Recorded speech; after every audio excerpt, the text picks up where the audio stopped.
what's the strength of this Indiana State team? Where are they best? Yeah, their strength would be their experience. Although Brenton Scott, one of their new guards, is actually leading them in scoring in conference play, and he's playing great. But after that, it's Jake Kitchell and Justin Gant and Christian Smith and Devontae Brown, guys that have played for them. So they've got a lot of experience. That's helping them. Offensively, a lot of versatility, a lot of size, able to, and then what they do a really good job of is finding mismatches and then just going to it.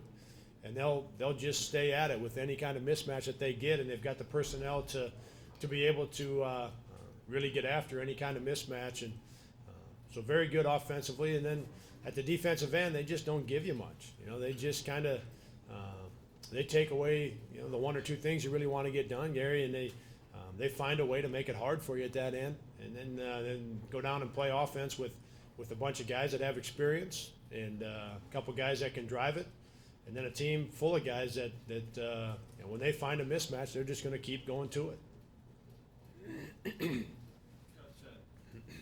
per game, you're toward the bottom of the nation. But when you force 35-second violations, that's going to go right. So I guess how much is that by design? Yeah, I think that our defense has been talked about is much better than what it was a year ago. So there's going to be fewer possessions in the game, and that it hasn't changed anything that we want to get done at the offensive end of the floor.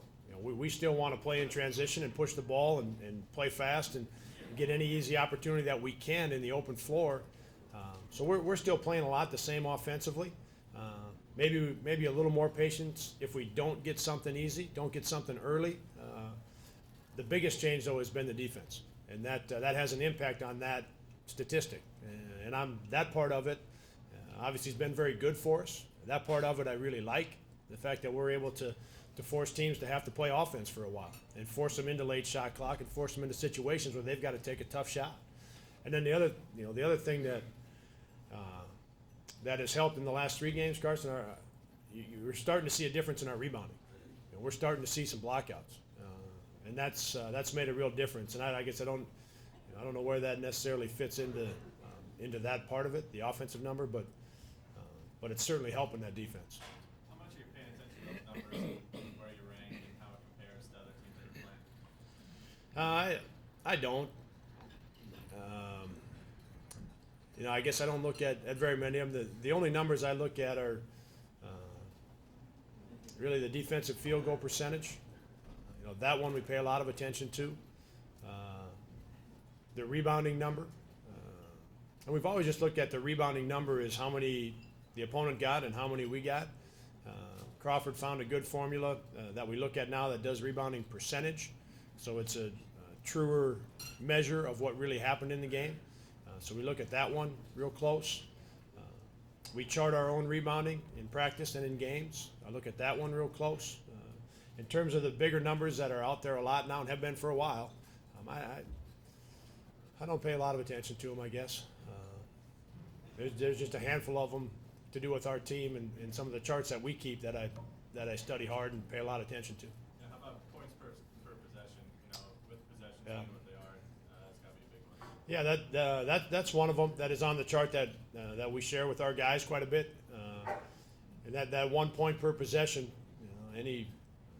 anytime you finish a basketball game and you've held the other team under 1 point per possession, you're gonna win 95+% of the time. So the 1 point per possession or points per possession is one that we talk about and look at a lot as well. With 18 offensive rebounds yesterday, does that change your philosophy a little bit on being more aggressive going after offensive boards or not? No, it doesn't. I guess all that really says, Gary, is that if you're willing to give great effort, good things are going to happen. It wasn't for yesterday's game in terms of sending more guys to the offensive boards. Marv and Seth just gave great effort, and as I talked about, Marvin's effort has been unbelievable. The rebounding chart that we keep, you have so many opportunities to offensive rebound and so many opportunities to block out and defensive rebound, and our chart's real simple. Either you did or you didn't, with those 2 categories. And Marvin, and I think I mentioned it last week, he has been at 100% or within 1 or 2 of 100% every practice and every game. And you want to talk about talent, right? I mean, everybody talks about shooting and dribbling, and everyone talks about shooting and dribbling, and you know, that being where the talent lies. Boy, effort that's a talent all by itself.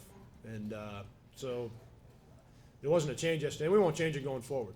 You know, we got to count on our guys that are supposed to rebound to go and rebound. Indiana State started 4-8. Were they missing some guys and they got them back when league play started, or is it the same team that played their non-conference? No, I don't think they were missing anybody for long stretches at least. I think all the guys were playing. The 2 guards, if I've got it right in what I've watched and what I've looked at with their stuff, Gary, the 2 guards, Brenton Scott, and then the junior college guard, I believe Trey Bennett. Those 2 guys came in to replace Jake Odom, and you know that obviously that point guard position is important, and so I think it's just a matter of those guys having to play some games, and they've got some experience now. You know, the rest of their team, as I talked about, the rest of their team has got a lot of experience, but when your point guards are new, and you've got guys at that position that are learning, and then also I'm sure Coach Lansing was trying to sort out what best they do with their offense. As Jake Odom kind of ran that deal, right? And he'd been doing it for 4 years, and now you got to figure out what's going to be best for your team. So, in addition to sorting out their offense a little bit, and I heard Greg talk about it this morning on the Missouri Valley Conference call. You know, he felt like they were a little bit quicker to shoot the basketball in non-conference play. You know, guys were pretty quick to take shots, and that's changed some for them now. Their offense is better now. They're more patient with their offense. And I think, like I said, the 2 new guards have now, you know, they've played some games and they've got some experience now, and that's really helped them. You played